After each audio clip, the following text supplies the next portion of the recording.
Hindi biro ang pagtatayo ng isang negosyo. Maliit man o malaki ito, kung hindi ka marunong magpatakbo at humawak nito ay wala rin naman mangyayari. Dahil sa isang negosyo ay marami kang dapat isaalang-alang. Hindi sapat ang sipag at tiyaga lang dito.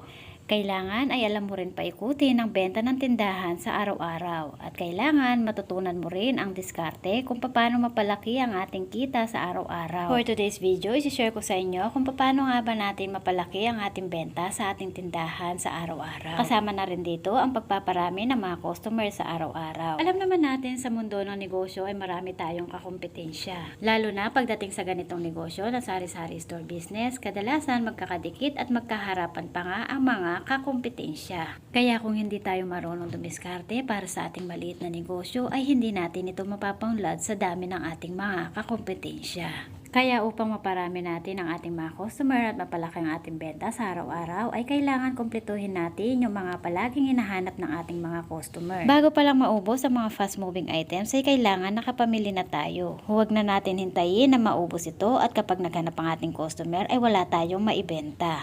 Dahil sa paisa-isa na items ay nahanap ng ating mga customer na wala tayong maibenta ay napakalaking sayang. Lagi natin tatandaan na sa mga fast moving items na lumalaki yung ating benta sa araw-araw. Kaya naman kahit na 5:30 PM na kanina ay pumunta pa rin ako sa suki ko na grocery store para bumili ng mga fast moving items na mga paubos na dito sa akin tindahan. Isa na dito ang isang box ng Double Light Emperador 1 liter. Ugaliin natin mag-check palagi sa ating laman ng tindahan, lalo sa mga fast moving items. Kasi nga hindi tayo pwedeng maubusan ng mga fast moving items dahil dito umuunlad yung ating maliit na negosyo. Kapag meron tayong napansin sa mga fast moving items na mga paubos na, ay ugaliin natin ilista ito agad para kapag susunod na paglilista natin o pamimili ay hindi natin ito malilimutan. Pakikitungo ng maayos para sa ating mga customer ang isang bagay na nagpaparami ng ating mga customer. Syempre kapag maraming ating mga customer, malaki rin yung ating benta sa araw-araw. Lagi natin tatandaan na kung wala yung ating mga customer ay wala tayong benta sa araw-araw, kaya hindi rin uunlad yung ating tindahan.